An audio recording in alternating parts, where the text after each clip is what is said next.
నమస్కారం. మేము విజయ్ కుమార్ కంట. ఏపీ అసెంబ్లీ సమావేశాలు 16 రోజుల పాటు దగ్గరగా జరిగి ముగిశాయి.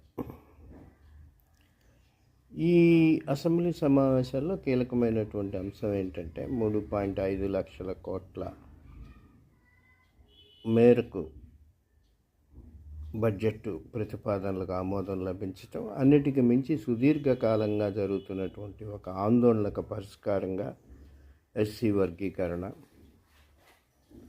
చేయటం, దాన్ని అమలు చేయాలని అంటాం. తర్వాత రాష్ట్రంలో అతి తక్కువ సంఖ్యలో ఉన్నప్పటికీ దుర్భరమైనటువంటి దారిద్ర్య పరిస్థితులను చవిచూస్తున్నటువంటి బుడుగు జంగాలను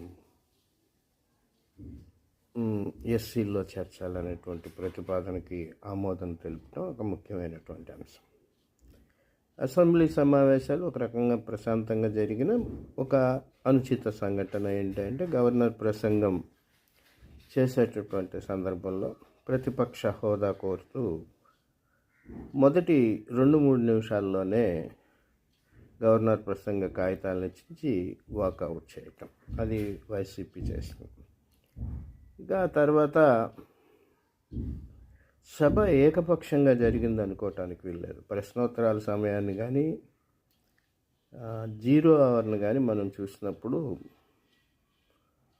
చాలా పదునైన అంశాల మీద అధికార పక్షం సభ్యులు మాట్లాడటం, ముఖ్యంగా ఈ మధ్య కాలంలో తక్కువ పిన్న వయసులో ఎన్నికైనటువంటి శాసనసభ్యులు ఒక రకంగా చెప్పాలంటే ఆ మంత్రులను అడిగిన ప్రశ్నలు వాళ్ళని దగ్గర నుంచి జవాబు రాబట్టుకునేందుకు వారు వాదించినటువంటి విషయం, ముఖ్యంగా రెవెన్యూ అంశాలకు సంబంధించి కూడా ఒక చెప్పాలంటే గందరగోళ పరిస్థితి.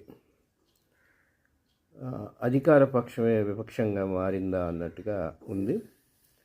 ఇంతటి సభలో చంద్రబాబు గారు కూడా స్వల్పకాలిక చర్చల్లో పాల్గొనటం, డిప్యూటీ సీఎం పవన్ కళ్యాణ్ కానీ మిగతా నారా లోకేష్ గారు కానీ వీళ్ళంతా కూడా చాలా హుందాగా వ్యవహరించడం, అచ్చెన్నాయుడు గారు, నారాయణ గారు, ముఖ్యంగా బడ్జెట్ చదివే సందర్భంలో పయ్యావుల కేశవ్ గారు సభని మాత్రం ఎవరి శైలిలో వారు అన్నట్టుగా స్పీకర్ అయ్యన్న పాత్రుడు గారు, డిప్యూటీ రఘురామకృష్ణరాజు గారు నిర్వహించారు.